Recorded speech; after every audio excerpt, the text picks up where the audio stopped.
할렐루야. 오늘 이 시간 우리 주님께 나오신 저와 여러분들을 환영하며 축복합니다. 자, 오늘 이 시간, 이 예배 시간을 통해서 우리 주님이 주시는 말씀의 은혜를 통해 또한 새 힘 얻고 돌아가시고 또 믿음의 결단을 가지고 나아가시는 저와 여러분들이 되시기를 간절히 바랍니다. 예전에 우리 도우리교회가 그 개선동에 있던 시절에 자, 하루는 어떤 분한테 이렇게 사무실에 전화가 온 적이 있습니다.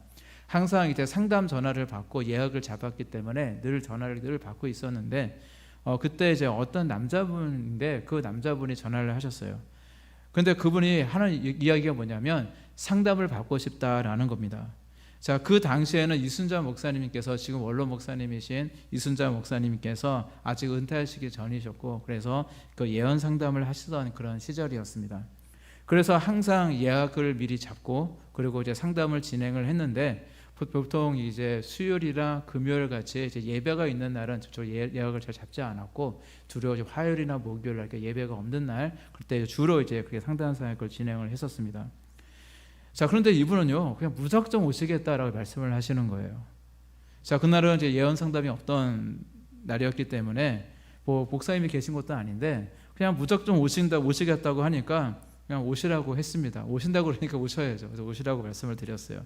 그랬더니 곧 오시겠다라고 하셔서 기다렸는데 안 오시더라고요. 분명히 오전에 전화가 왔는데 점심이 지나도 오시지를 않는 거예요. 그래서 이번에 그냥 무슨 일이 있어서 그냥 전화만 하시고는 그냥 안 오시나 보다 하고 저는 평상시에 제가 하던 일들을 이제 계속하게 하고 있었습니다. 자, 그런데 갑자기 오후 제 지금 생각이 얼핏 나는 게 오후 좀 늦은 시간, 제가 이제 퇴근하기 조금 전 시간이었던 것 같아요. 그때 어떤 분이 갑자기 사무실 문을 노크도 없이 갑자기 확 열고는 갑자기 딱 들어오는 거예요. 어떤 허름한 옷을 입은 제가 기억이 잘 나지 않는데 제가 그렇게 적어놨더라고요. 허름한 옷을 입은 좀 삐쩍 마른 남자분이 그렇게 딱 들어오십니다. 나이는 그렇게 많이 드신 분은 아니었어요. 딱 들어오셨는데 당시에 저희 사무실이요 주차장을 이제 개조를 해서 주차장에 승용차 한 대 들어갈 수 있는 그 주차장을 이제 개조를 해서 그렇게 해서 이제 사무실을 만들었거든요. 그래서 사무실이 좀 많이 좀 좁았습니다. 그리고 이 주차장은 원래 건물 밖에 있잖아요. 그래서 교회 그 건물이 들어가는 입구가 있고 바로 오른편에 주차장이 있었어요. 그래서 거기에 사무실이 있었다 보니까 거기 위에다 도우리교회 사무실을 크게 적어놨거든요. 그런데도 당시에 이제 많은 분들이 상담하러 오실 때 이제 교회에 들어간다고 그러는 게 아무 생각 없이 사무실을 이렇게 여시는 분들이 가끔씩 있었거든요. 아마 그분도 그래서 그냥 교회로 들려 하다가 그냥 교회 사무실인 줄 모르고 그냥 노크도 없이 그냥 확 문을 이렇게 여셨던 것 같습니다. 자, 그런데 이곳이 굉장히 좁았어요. 자동차 한 대 이렇게 들어갈 만한 공간이었기 때문에 사무실이 많이 좁았습니다. 그래서 잠깐 그분이 오셨으니까 사무실에서 테이블 하나 펴놓고 거기서 상담을 좀 할까 하다가 여기 너무 좁다 싶어가지고 제가 이제 그분을 모시고 교회로 들어가서 이제 교회 상담실에서 잠깐 이제 이야기를 나눴습니다. 자, 근데 그 이야기를 들어보니까 그분은 고아 출신인데 부모님이 없는 고아였는데 심장이 안 좋아가지고 심장 수술을 지금 받아야 되는 상황이었고 그리고 이제 나이가 되니까 이제 고아원에서 이제 나와서 지금까지 혼자 살고 있다라는 그런 얘기를 하시더라고요.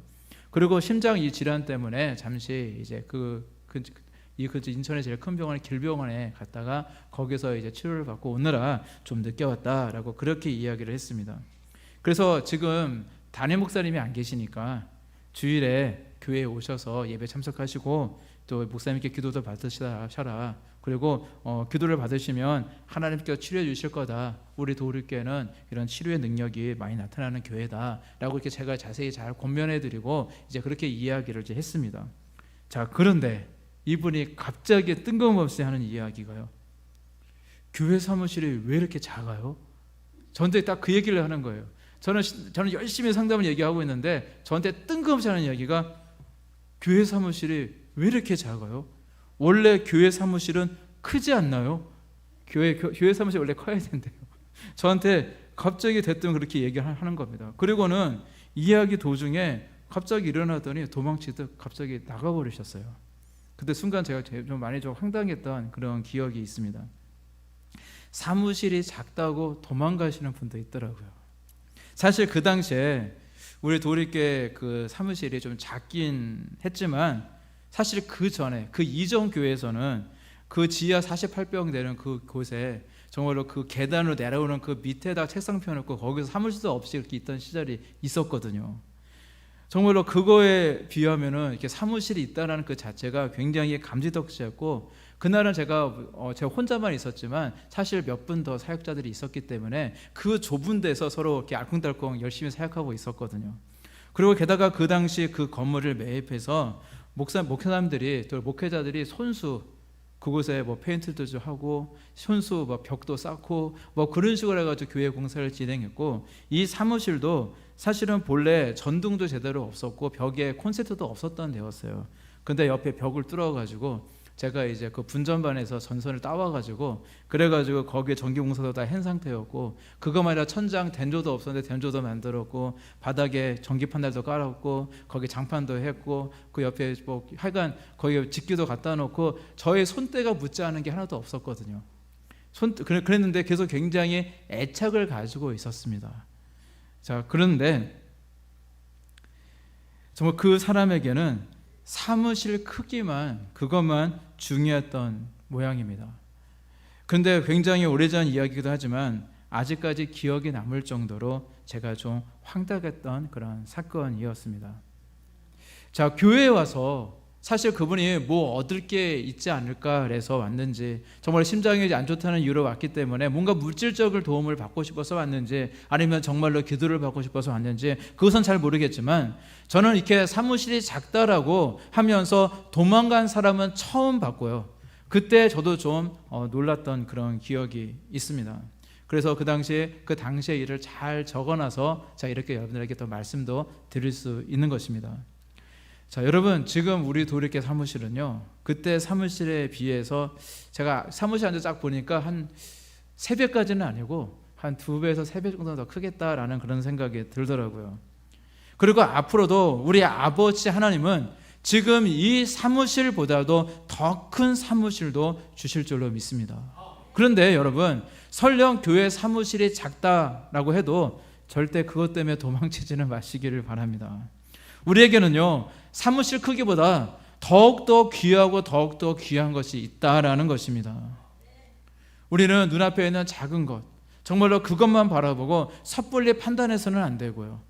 정말 우리는 보다 더 큰 것을 바라볼 수 있어야 된다라는 것입니다. 교회 건물이 얼마나 크고 화려한지, 주차장에 차를 몇 대를 세울 수 있는지, 교회사가 얼마나 큰지 등등, 그것은 절대 중요하지 않다라는 겁니다. 우리에게 중요한 것은 무엇이냐면요, 정말로 우리가 건물을 보고 사람 숫자를 보고 신앙생활을 하는 것은 절대 아닌 거거든요. 우리에게 정말로 중요한 것은 저와 여러분들 개개인을 향하신 우리의 아버지의 하나님의 뜻인 줄로 믿습니다. 하나님께서 그동안 저와 여러분들의 삶 가운데 동행해 주셨고, 그동안 아마 이곳에 오신 분들은 쉽게 오신 분들은 없을 거예요. 그동안 영적인 그런 고난도 겪은 분도 있을 거고, 그동안 아마 여러 가지 그런 환경적인 고난을 겪은 분들도 있을 거고, 인간관계 문제 때문에 어려움을 겪으신 분들도 있었을 것이고, 정말로 그동안 많은 연단 속에서 살아가셨을 겁니다. 그런데 그 가운데서도 우리 하나님께서는 저와 여러분들을 다 지켜주셨고, 이렇게 개개인을 서로 다른 방향으로, 다른 방법으로 이렇게 인도해 주셨고, 이곳 도우리께로 오게 하셔서 비전의 일꾼으로 세우고자 하시는 우리의 아버지 하나님의 계획과 뜻이 있다라는 사실이, 그것이 바로 중요한 줄로 믿습니다. 자, 우리는요, 하나님의 뜻에 죽고 사는 사람들입니다. 믿으십니까? 우리는요, 하나님의 뜻에 죽고 사는 사람들입니다. 하나님의 뜻이 있는 곳에 바로 저와 여러분들이 있어야 된다라는 이야기입니다. 그곳의 사무실이 비록 작다고 하더라도, 여러분들이 있는 그 처지와 환경이 비록 열악하다고 할지라도, 우리는 늘 우리 하나님이 원하시는 곳, 하나님이 뜻하신 곳에 우리는 있어야 합니다. 그리고 바로 그 순종의 자리가 축복의 자리요, 형통의 자리임을 여러분들 믿으시기를 바랍니다. 자, 오늘 읽으신 성경 말씀은 아주 열악한 상황, 열악하다 못해서 아주 참담한 상황을 그리고 있습니다. 자, 어느 날 하나님께서 환산 중에 에스겔 선지자를 어느 골짜기로 데리고 가셨습니다. 그리고 그곳에 보니까 뼈들만이 가득했어요. 그곳은 죽은 자들의 해골로 가득했던 곳이었습니다. 게다가 그 뼈들은요, 얼마나 오래되었는지 아주 심히 말라있는 그런 뼈 조각들이었습니다. 이때 하나님께서 에스겔 선지자에게 이렇게 말씀을 하십니다. 이 뼈들이 능히 살 수 있겠느냐 물어보셨어요. 만약 여러분들에게 우리 하나님께서 이런 질문을 하신다면 여러분들은 어떻게 대답하시겠습니까? 사실 죽은 지 오래되어서 살이 다 썩어버렸고 이제 다 흙이 돼버렸고 이제 뼈만 남은 사람이 다시 살아난다는 것이요, 의학적으로 그런 것을 떠나서 우리가 아주 그냥 기초적인 그런 상식으로 보더라도 절대 있을 수가 없는, 완전히 불가능한 일입니다. 이미 모든 것이 끝나버린 상황이에요. 따라서 마른 뼈만 남았다는 것은 그야말로 최악의 상황이고요, 절대로 인생이 뛰어넘을 수 없는, 어쩔 수 없는 그런 상황입니다. 그러나 믿음의 사람이었던 에스겔 선지자는요, 인간적인 생각으로 대답하지 않습니다. 누가 보더라도 절대 살 수 없습니다, 불가능합니다 라고 대답할 수 없는 상황이었지만 그는 그렇게 대답하지 않고 믿음의 눈으로 여호와 하나님을 바라보며 이렇게 대답을 합니다. 주 여호와여, 주께서 아시나이다. 주님께서 살리시면 살리실 수 있는 거고 그냥 모든 것은 주님께 달려 있습니다. 그래서 주 여호와여, 주께서 아십니다. 이 뼈들이 능히 살 수 있는지 아니면 살지 못하는지 그것은 오직 주님만이 아십니다 라고 그는 대답하고 있는 것입니다. 에스겔 선지자는요, 당시 고등교육을 받았던 제사장 출신의 사람입니다. 따라서 그는 상식이 있는 사람이었어요. 학식이 있는 사람이었습니다. 그래서 그 뼈들은 아주 심히 말랐다는 것도 알고 있었고요, 그리고 그 뼈가 소생한다는 것은 절대 불가능하다는 사실도 너무 잘 알고 있었습니다. 그렇지만 그는 또 한 가지, 다른 한 가지 큰 사실을 그는 분명히 알고 있었습니다. 무엇이냐면 만약 우리 하나님이 원하신다면, 그리고 우리 하나님께서 행하신다면 절대 불가능하지 않다라는 사실이었습니다. 우리 하나님께는요, 여러분, 절대 불가능은 없습니다. 믿으시기를 바랍니다. 오늘 우리가 믿는 이 믿음의 세계가 바로 이런 것입니다. 우리 인간의 이성과 학식과 기술과 그리고 경험으로는 절대 불가능한 상황이라고 할지라도, 소생의 가능성이 전혀 없고 그저 절망적인 상황이라고 할지라도 믿음 안에서는 가능하다는 것입니다. 하나님께서 원하시다면 가능하신 줄로 믿습니다. 우리는 이러한 믿음의 눈을 가지고 우리 하나님의 역사를 바라볼 수 있어야 합니다. 아무리 세상 사람들은요, 우리의 이야기를 듣고 허무맹랑하다라고 비판할지 몰라도 우리가 우리의 믿음을 우리 하나님께 드리면 우리 하나님은요, 반드시 역사하십니다. 그리고 우리 하나님께서 역사하시면 지금의 모든 상황이 바뀌는 것은 한순간인 줄로 믿습니다. 그러면 우리 하나님을 믿고 신뢰하며 바라고 나아가는 정말로 저와 여러분들은 우리 하나님의 이 역사 가운데 정말 이 안에 있는 주인공으로서 또 증인으로서의 삶을 살아갈 수가 있는 것입니다. 자, 그런 의미로 볼 때 우리 도우리교회는요, 특별히 이 도우리교회 비전은요, 인간의 눈으로는 절대 불가능한 일일 것입니다. 허무맹랑해도 이렇게 허무맹랑한 게 아마 또 없을 것입니다. 우리 도우리교회는요, 하나부터 열까지 하나님의 역사가 아니면 절대 이루어질 수 없는 것들만 가득해요. 10만석 말씀 대성전에 대한 비전도 그렇고요, 또 그것이 또 기독교 성지가 된다고 하는데 그런 기독교 성지에 되는 이야기, 또한 학교도 세우고 병원도 세우고 마라나타 선교회와 또한 그 밖에 또 전 세계 그 규모가 전 세계로 뻗어나가는 1140나라 그곳에 선교국을 세우고 많은 그런 비전들, 제가 몇 가지만 말씀드렸지만 굉장히 많은 비전들이 있는데 이 모든 것을 이루기 위해서 물질이 얼마만큼 들까요? 아마 천문학적인 그런 물질이 들 겁니다. 10억이 아니라 10조, 20조도 아마 부족할 거예요.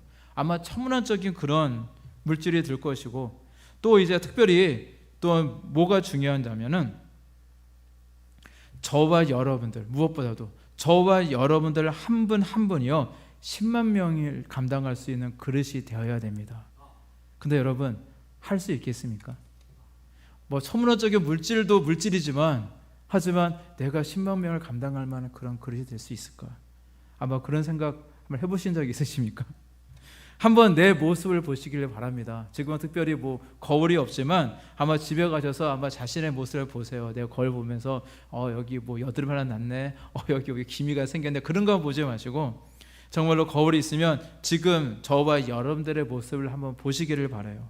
과연 이 인물이, 이 거울 속에 있는 이 인물이 과연 10만 명을 감당할 수 있을 만한 그런 그릇인 것 같습니까? 어떠실 것 같아요? 그저 초라한, 오늘 말씀에 비추어 보면 마른 뼈와 같이 절대 불가능해 보이고 연약해 보이고 절대 할 수 없을 것 같아 보이실 겁니다. 그게 정상이에요. 내 자신의 모습을 보면서 충분히 할 수 있을 것 같아 라고 그렇게 보인다고 이렇게 생각한다면 좀 문제가 있는 분이실 겁니다. 절대 우리의 현재의 모습으로는 절대 감당할 수 없을 것입니다. 그러나 우리의 하나님이 하시면 하실 수 있는 줄로 믿습니다. 우리 하나님은요, 우리가 나의 힘으로 내가 스스로 할 수 있습니다 라는 고백하는 사람을 기뻐하지 않으십니다. 하나님께 나와서 저는 할 수 없습니다, 저는 죄인입니다, 저는 어리석습니다 라고 고백하며 우리 하나님만을 의지하는 사람을 하나님께서는 기뻐하십니다.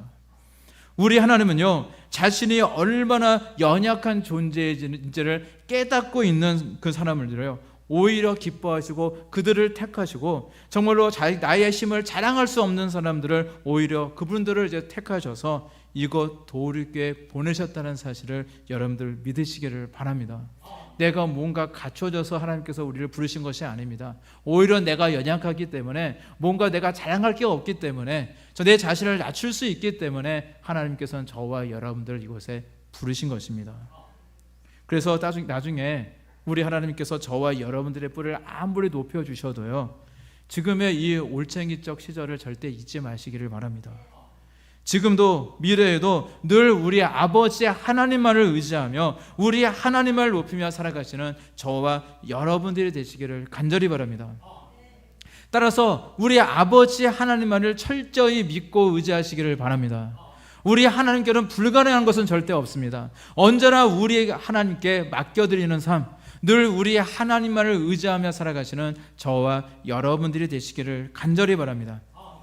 1948년에 그 네덜란드의 수도인 암스테르담이라는 곳이 있어요. 네덜란드 수도인 암스테르담에서 그 세계 기독교 연합회, 그러니까 WCC 모임이 있었습니다.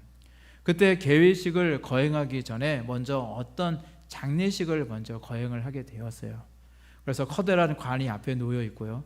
그리고 행사에 참석했던 모든 사람들은 그 관을 보면서 관 속에 그 시체가 과연 누구일까? 어떤 유명 인사일까라는 그런 생각을 하며 매우 궁금해했습니다. 그리고 이제 장례식을 이제 집례하는 이제 사회자는요, 이 장례 순서에 따라서 그 자리에 참석한 모든 사람들에게 이제 한 분씩 차례대로 이 앞으로 단상에 나와서 그 관 속에 있는 시체를 이제 보고 또 애도하는 그런 시간을 이제 갖게 했습니다. 그래서 한 분씩 차례대로 이제 앞으로 나와서 관 속의 시체를 보게 되어지는데, 관 속을 보고는요, 다들 깜짝 놀라면서 다들 침통해 했습니다. 왜 그런지 아세요? 그 관 속에는요, 사람의 시체가 있었던 것이 아니라 그곳에는 대형 거울이 있었다고 그래요. 그래서 관 속을 들여다보는 사람들마다 모두 다 관 속에 있는 자신의 모습을 볼 수가 있었습니다. 이처럼 그날의 장례식은 어떤 유명 인사의 장례식이 아니었고요, 그 관 속에 있는 그 자기 자신의 장례식이었다라는 것입니다. 여러분, 우리 하나님께 쓰임받기를 원하십니까? 그렇다면 먼저 내 자신이 죽어야 합니다.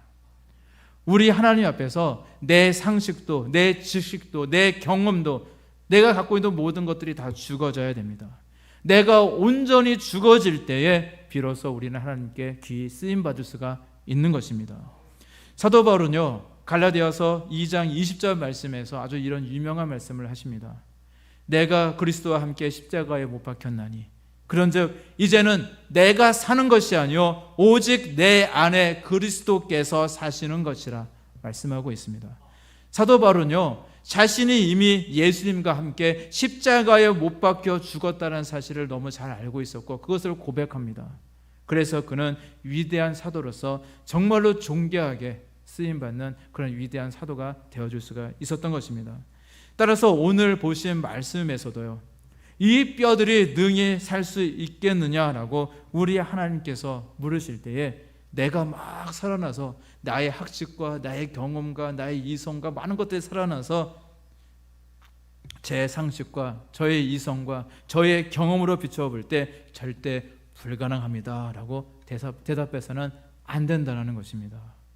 에스겔 선지자처럼요, 주 여호와여 주께서 아시나이다, 하나님께서 원하시면 하실 수 있나이다 라고 고백하며 철저하게 내 자신은 죽고 우리 하나님만을 의지하는 모습이 되어야 될 줄로 믿습니다. 우리 도리깨 비전이 바로 그렇다는 것입니다. 내 자신이 죽어야만 갈 수 있는 비전이 도리 비전입니다.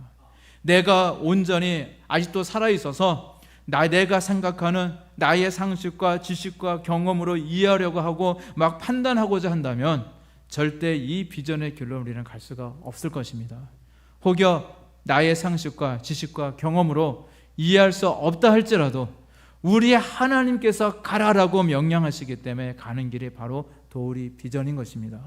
따라서 내 자신이 철저히 하나님께 죽어질 때에 비로소 우리 하나님의 역사가 시작되는 것입니다.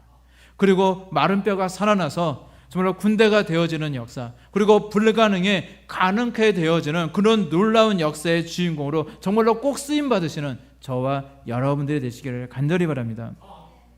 자, 오늘 본문 가운데서 하나님은 에스겔 선지자에게 이렇게 명령하십니다. 4절에서 5절 말씀입니다. 또 내게 이르시되 너는 이 모든 뼈에게 대언하여 이르기를 너희 마른 뼈들아 여호와의 말씀을 들을지어다. 주 여호와께서 이 뼈들에게 이같이 말씀하시기를 내가 생기를 너에게 들어가게 하리니 너희가 살아나리라 말씀하고 있어요. 너는 이 모든 뼈에게 대언하여 이르기를. 하나님은요, 이 에스겔 선지자에게 하나님의 말씀을 주시고 이 말씀을 그대로 대언하라, 하나님 대신 이 말씀을 전하라는 그런 의미입니다. 그래서 에스겔 선지자는요, 하나님의 그 명령대로 그대로 순종을 합니다. 그래서 그는 너희 마른 뼈들아 여호와의 말씀을 들을지어다. 주 여호와께서 이 뼈들에게 이같이 말씀하시기를 내가 생기를 너에게 들어가게 하리니 너희가 살아나리라 라고 담대하게 그 뼈들 앞에서 선포했던 것입니다. 그랬더니 7절 말씀에 보니까 이런 일이 생기게 되어집니다. 7절 말씀에 이에 내가 명령을 따라 대언하니 대언할 때에 소리가 나고 움직이며 이 뼈 저 뼈가 들어맞아 뼈들이 서로 연결되더라 말씀하고 있습니다. 이렇게 그가 하나님의 명령대로 하나님의 말씀을 대언하자마자 놀라운 일이 생기게 되어집니다. 기적의 역사, 회복의 역사가 일어났습니다. 철저히 자신이 죽여져서 자신의 모든 이성적인 것을 다 내려놓고 하나님께서 하라고 하신 대로 순종하여 행하였더니 우리 하나님께서 일하셨던 것입니다. 여러분, 우리 하나님이 일하시기를 원하십니까? 그렇다면 철저히 내 자신을 죽이고 철저히 하나님의 명령에 순종하시기를 바랍니다. 하나님이 가라라고 명령하시면 가면 되는 겁니다. 하나님께서 멈춰라, 서라라고 명령하시면 서시고요. 우리 다윗처럼 뽕나무 꼭대기에서 걸음 걷는 소리가 들리거든 공격하라, 곧 공격하라 라고 말씀하시면 그냥 그렇게 하시면 되는 겁니다. 오늘 에스겔 선지자처럼 하나님의 말씀을 대언하라 라고 말씀하시면 하나님께 주신 그 말씀을 그대로 대언하면 되는 것입니다. 그리고 이와 같이 저와 여러분들이 우리 하나님께 순종할 때 우리 하나님은 일하십니다. 이렇게 에스겔 선지자가 순종하여서 담대히 하나님의 말씀을 선포할 때에 이런 놀라운 기적의 역사가 일어났던 것처럼 오늘 우리도 담대히 하나님의 말씀으로 순종하며 나아가는 그 자리에 이런 놀라운 역사가 일어나게 되는 줄로 믿습니다. 자, 우리 도우리교는요, 기적이 상식이 되어지는 교회입니다. 믿으십니까? 우리 도우리교는요, 기적이 상식이 되어지는 교회예요. 그 이야기는 무슨 의미냐면 늘 내 삶 자체가 기적이 되어진다는 겁니다. 늘 기적이 일어난다는 그런 이야기예요. 그리고 이렇게 기적이 상식이 되어지는 그 모든 역사는요, 바로 우리 성도들의 믿음과 순종을 통해서 우리 하나님께서 늘 함께 하시고 일하신다라는 그런 증거도 되는 것입니다. 그리고 이 일은 그냥 남의 이야기가 아니라 이 이야기는 바로 저와 여러분들의 이야기라는 사실을 여러분들 믿으시기를 바랍니다. 우리 하나님의 말씀에 대한 우리의 순종을 통해서 우리 하나님은 일하시고요, 또 우리의 순종을 통해서 정말로 기적이 상식이 되어지는 놀라운 역사, 놀라운 은혜가 우리들 가운데, 우리 교회 가운데 있게 될 줄로 믿습니다. 그 아모스 8장 11절 말씀을 보게 되어지면 이렇게 말씀하고 있습니다. 주 여호와의 말씀이니라. 보라, 날이 이를지라 내가 기근을 땅에 보내리니 양식이 없어 주림이 아니며 물이 없어 가람이 아니요 여호와의 말씀을 듣지 못한 기갈이라 말씀하고 있습니다. 자, 이 땅에 기근이 있으면요, 수많은 사람들이 굶어 죽기도 합니다. 양식이 없어서 배고픔에 시달려야 하고요, 물이 없어서 목마름에 시달려야 합니다. 그리고 지금 이 순간에도 어떤 나라에서는 이런 기근으로 고통받는 사람들이 또 이 세상에는 또 많이 있습니다. 그런데 이렇게 기근이 들어서 제 육신이 먹을 것이 없으면요, 제 기력을 잃고 죽어가는 것처럼 우리의 영의 양식인 바로 하나님의 말씀을 우리가 잃어버리게 되어지면 또 우리의 인생 또한 그 영이 죽어가게 되어진다라는 그런 말씀입니다. 우리 육신은요, 이 땅에서 살아봤자 고작 살아봤자 100년 살 수 있을까요? 하지만 잠깐 사는 거지만 우리의 영은 영원토록 살아가야 되는 거잖아요. 따라서 이렇게 내 영이 죽어가는 것이 가장, 사실은 우리 육신이 죽어가는 것보다 더 큰, 가장 심각한 기갈이다라는 것입니다. 자, 우리 인생은요, 사실 당장 음식이 없으면 이 배고픔 때문에 고통스럽습니다. 그래서 때가 되면 밥은 꼭 잘 챙겨 드실 겁니다. 아마 오늘 바쁘셔서 저녁 식사를 거스르고 오시는 그런 분들도 계시겠지만은 아마 우리는 때가 되면 밥을 먹을 겁니다. 왜냐하면 배가 고프니까, 내 몸에서 사인을 보내니까. 그러니까 우리는 알고 깨닫고 밥을 먹게 되어져요. 그런데 우리의 영이 지금 배가 고파서 막 굶어 죽어가고 있는데 눈치채지 못하고 방치되어 있는 경우가 이 땅에 얼마나 많이 있는지 모릅니다. 따라서 우리는요, 우리의 영의 양식인 이 하나님의 말씀을 늘 사모하며 늘 말씀의 그 영의 양식으로 늘 먹으며 우리는 늘 살아가야 하는 것입니다. 그 미국의 그 애덤스 대통령은 이런 이야기를 했어요. 자, 성경은 지식과 덕의 무한한 금강이다 라는 그런 이야기를 했습니다. 바로 성경 속에는 지식 그리고 덕을 막 캘 수 있는 그런 무한한 금강이다, 그런 이야기고요. 또한 성경을 많이 읽었던 우리가 잘 아는 이렇게 링컨 대통령은요, 이런 이야기를 했죠. 성경을 늘 펴십시오. 그리하면 천국 가는 길도 늘 펴집니다. 성경을 펴십시오. 미래가 쫙 펴질 줄로 믿습니다. 라는 그런 이야기를 한 적도 있습니다. 이렇게 귀한 거룩한 주의 말씀, 또한 말씀이 있는 곳은 생명의 역사를 합니다. 그리고 어떠한 희망도 찾아볼 수 없던 이 마른 뼈에 살이 붙고요, 그리고 힘줄이 붙고요, 생기가 생기고요, 군대가 되어지는 놀라운 능력이 나타나게 되어지는 것입니다. 이처럼 우리가 하나님의 말씀을 듣게 되어지면 살아나게 되어 있습니다. 하나님의 말씀을 들으면 회복되어지게 되어집니다. 에스겔 선지자가 하나님의 말씀을 받아서 그 말씀을 대언할 때에 이 놀라운 역사가 일어났던 것처럼 정말로 이 하나님의 말씀을 통해서 우리의 영도 회복되어지는 역사, 이 땅의 모든 것들이 회복되는 역사가 일어나게 되어진다라는 것입니다. 그런데 하나님의 말씀을 우리가 들으려고 하지 않고 순종하지 않아서야 되겠습니까? 자, 민수기 23장 19절 말씀에 보니까 이런 말씀이 있습니다. 하나님은 사람이 아니시니 거짓말을 하지 아니하시고 인생이 아니시니 후회가 없으시도다. 어찌 그 말씀하신 바를 행하지 않으시며 하신 말씀을 실행하지 아니하시랴. 자, 우리 하나님은요, 우리들처럼 연약한 인생이 아니십니다. 우리 인생은 연약하기 때문에 그 연약함 때문에 거짓말을 할 때도 있고요, 정말로 지키려고 내가 마음에 정말 작정을 했는데도 불구하고 나의 연약함 때문에 나의 할 말을 지키지 못하는 경우도 있어요. 저도 과거에 지금까지 인생을 생각해 보면 제가 20대 때 전도사 시절에 그때 제가 이제 있던 그 교회 담임 목사님이 어떤 얘기를 하셨냐면, 이제 앞으로 자기가 어떤 기도원도 세우고 할 거래요. 하면은 저보고 거기에 가서 목사 안수 받고 오면 자기가 책임져 주겠다, 막 그런 얘기를 많이 했거든요. 그런데 그 이야기는 지켜질 수가 없었습니다. 왜냐하면 그분은요, 그 교회에서 승승장구할 줄 알았는데 사실 금전적인 문제가 생겨가지고 나중에 제가 그 교회를 떠나오고 나중에 들린 이야기에 보니까 이제 교회에서 쫓겨나서 그 미국에 가셨더라고요. 인생은요, 자기 마음처럼 되는 게 아니거든요. 아무리 자기가 능력이 있고 재능이 있고 뭔가 미래를 쫙 계획한다 할지라도 우리 인생은 연약합니다. 내 마음대로 될 수가 없는 겁니다. 여러분, 그러나 우리 하나님은요, 하신 말씀은, 한 번 하신 그 말씀은 반드시 지키시고 반드시 이루어 주시는 분이심을 믿습니다. 우리 하나님은요, 그 말씀으로 세상을 창조하셨어요. 우리 하나님은요, 그 말씀으로 우리의 영을 먹이시고 계시고요, 또 그 말씀이 육신이 되신 분이 또한 예수님이십니다. 오늘날에도 우리의 믿음의 사람들에게 또 말씀하고 계시고, 그 말씀이 언약이 되어지고 또 비전이 되게 하시는 분이 또한 우리 하나님이시다라는 것입니다. 그리고 우리가 꿈꾸고 있는 도리 비전은요, 바로 우리 하나님께서 저와 여러분들에게 말씀해 주신 것입니다.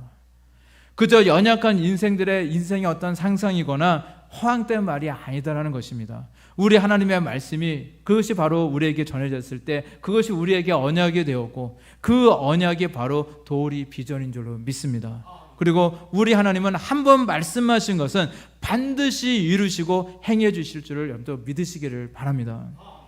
오늘 읽으신 말씀만 보더라도 에스겔 선지자가 하나님의 말씀을 대언하던 그 자리에서 하나님의 말씀이 에스겔 선지자의 입술을 통해서 선포되어지자 하나님의 역사가 강하게 일어나게 되어집니다. 마른 뼈들에 힘줄이 생기고 살이 입혀지고 피부가 덮어지고 또한 생기가 생겨서 군대가 되어지는 놀라운 역사가 일어났습니다. 이러한 하나님의 역사는요, 천천히 수년에 거쳐서 천천히 차근차근 진행되는 것이 아니라 불같은 역사로 이루어진다는 사실을 여러분들 믿으시기를 바랍니다. 하나님께서 역사하시자마자 이 모든 이들은 순식간에 일어났다는 거예요. 순식간에 그런 많은 뼈들이 서로 맞춰지고 힘줄이 생기고 살이 오르고 가죽을 덮이고 생기가 생기는 일어나는 그런 놀라운 역사가 일어났다라는 것입니다. 오순절 그 마가의 다락방에서의 이 성령의 역사도 마찬가지입니다. 한순간에 일어났던 그런 역사였어요.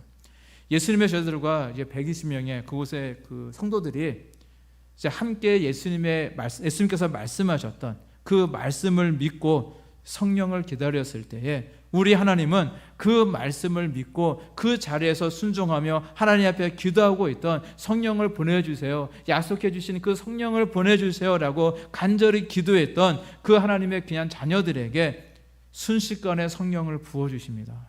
그래서 늘 부족하고 연약했던 제자들이 순식간에 하나님의 귀한 사도들로 변화되어지는 놀라운 역사가 바로 오순절 성령 강림 사건이었습니다. 이것은 오늘날 우리의 인생의 문제들도 마찬가지입니다. 여러분들의 모습이 지금 연약해 보이십니까? 혹여 마른 뼈처럼 보이십니까? 그것도 아주 심히 마른 뼈처럼 보이십니까? 그러나 우리 하나님의 응답이 임하시면 이 모든 것이 순식간에 회복되어지는 역사가 일어나게 될 줄로 믿습니다. 지금 우리 도립교는요, 예전에 그 개선동 교회에 비해서도 이제 건물도 많이 커졌고요, 그리고 환경도 많이 좋아졌습니다. 그래도 세상 사람들은요, 아직 우리 교회 사무실이 작다, 뭐 그렇게 별볼이 없다라고 혹시는 또 말할지도 모르겠습니다. 이 정도로는 안 된다라고 얘기할 수도 있을 겁니다. 그러나 우리 하나님의 역사는 순식간입니다. 나중에 천천히 되는 것이 아니라 우리 하나님께서 이제 응답하신다면 정말로 오늘 이 순간에도 이루어질 수도 있고요, 내일이라도 모든 것이 다 바뀌어질 수 있는 순식간에 일어나는 사건이라는 사실을 여러분들 믿으시고 늘 지금 내가 우리 주님께 나올 이 시간에 최선을 다해 기도하시고요, 최선을 다해 예배드리시고 최선을 다해 충성하며 순종하며 나아가시는 저와 여러분들이 되시기를 간절히 바랍니다. 그래서 하나님께서 하신 그 말씀이 정말 우리 도리길을 통해서 순식간에 이루어질 때에 그 자리에서 우리 하나님께 더욱 영광 돌리시고 또 우리 하나님을 더욱더 증거하며 자랑하며 살아가시는 저와 여러분들이 되시기를 우리 주님의 이름으로 간절히 축원합니다. 기도하시겠습니다.